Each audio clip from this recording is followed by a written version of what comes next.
Look who's here. Fancy coincidence. How'd you find me? Coincidence. You know, a lot of men have tried that seat. You're the first I've let stay. Well, I feel honored. My wind chimes this time of year, they're interesting. They remind me of how hot it is outside. Maybe I can come take a look at your wind chimes. I don't know why everyone's staring at me. I'm just wearing a blouse and skirts. Shouldn't be wearing that body. Hello, Hello, I'm Kimberly, I'm Michael. and welcome to Real Takes. And movie break. And today we are reviewing the film Body Heat. So I just saw this film and I hadn't heard anything about it before. You just told me, oh, I think you might like this. I was delightfully surprised by how much I liked it. I loved how it kept you on your toes. It kept me thinking, guessing, and wondering what's behind all of this. And although I was able to predict some elements of the plot, many moments surprised me. So I loved the writing. I love this femme fatale kind of noir story. This isn't technically in the noir period, but it felt very film noir. What year was this made? 1981. 1981, and it felt very film noir. I love the mystery aspect. I love the acting. And even though these characters are a little they're not good people. They're kind of unlikable.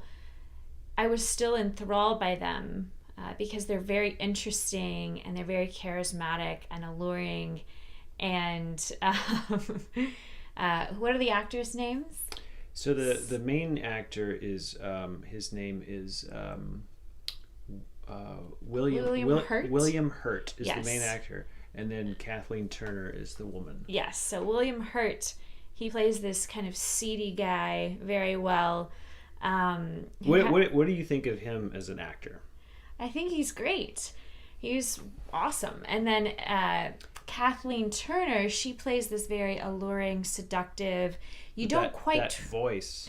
Yeah, she's got this Husky. special voice. She was Jessica Rabbit. The Yeah. voice of Jessica Rabbit in Yeah. the Roger Rabbit movie. So they're both very charismatic, even though they're not good people. You're still kind of siding with them, and she's very alluring. He's very mysterious. You don't quite trust either one of them, and they have this love affair, even though she's married. And I kept getting the sense that maybe she's leading him on, maybe she's manipulating him in some way, which I was right about. But many of these moments surprised me a lot. So yes, I love the writing, I love the characters, and even though some of the dialogue was very cheesy, and some of the love scenes were funny, just because a movie nowadays you wouldn't see the love making as explicit. So some of the dialogue was cheesy, but I still really liked it. You know, it felt like watching an old film noir movie, and yeah.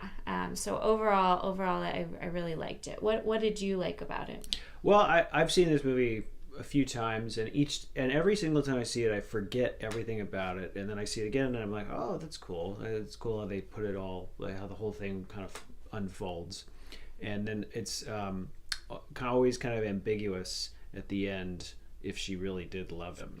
Yeah. And I think that's kind of a cool, because if you watch it, it's a great on a rewatch, because you can kind of see perhaps like, oh, maybe there was something that wasn't really according to plan going on here.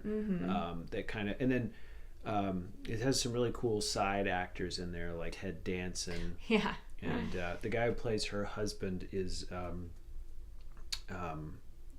what is his name? Yeah, he was good too. It's like the husband. His name is Richard Crenna, and he's a very good older actor.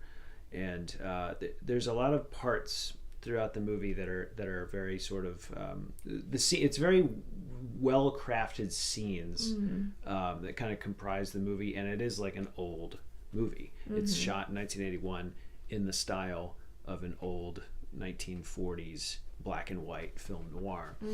And William Hurt, he's such an interesting actor because he oftentimes will do things that you're kind of like, that is those are strange choices, and they really work. They're really, really strong. Like, almost, he kind of reminds me of Jeff Bridges almost, but maybe even I like him more.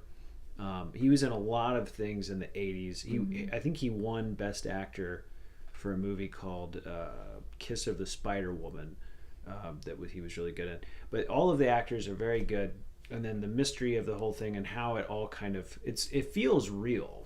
Yeah, I mean, I thought there were a few scenes that I absolutely loved, and a few scenes that I was like, this is ridiculous, but I like it.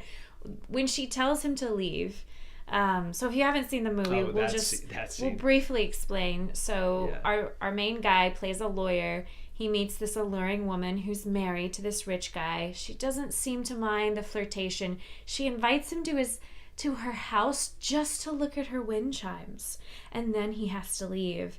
And of course, she tells him to go, locks the doors, and she's looking at him through the window like this, come hither, oh, I wish I didn't want you right now. And then he breaks the glass dramatically and jumps in, and they start furiously making out. So that scene I thought was just absurd and funny, because in real life, like, somebody would find that really creepy and be annoyed that they just broke the window. But in this movie, it's romantic, right? And so they have this like ridiculously passionate. There's different ways to interpret this movie. So I was actually proud of myself because I knew that when her friend came over, because they agreed, I think she's in on it with her. Right. They agreed to keep this affair a secret, right? But then her friend is over.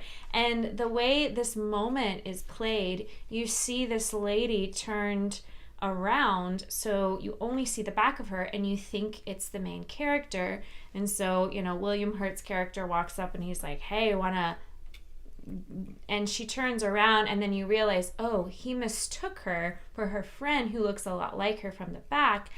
And then she's like, oh, this is my high school friend. She can know about us. She wants me to be happy. We're like sisters. So I knew at that moment, the fact that she's telling her friend the truth of what's going on between them, that's going to come back somehow. Yeah. And I thought because he mistook her for the other girl, I was like, that's a clue that they're in on it together. When they found the body and the explosion, they were like, that's the real Mrs. What's her name? Yeah, because she put her body there. Yeah, but that's her body. Like, that is the actual woman that is... What I think is actually going on is Kathleen Turner's character. So she's there to basically draw in William Hurt into this affair. Yeah. She's there to draw him in and then get him to kill the millionaire, right? Yeah. So that whole scene when she has him locked out and then he breaks through and everything... the way I interpret the movie is that his desire for her is so over the top. Yeah. Right? Because that's his character is purely his desire for her. The whole movie, it drives the movie is his desire, lust for her. It's a movie about lust and greed. It's lust, greed, but also like I do think he also loves her. Like I think I think he's like completely.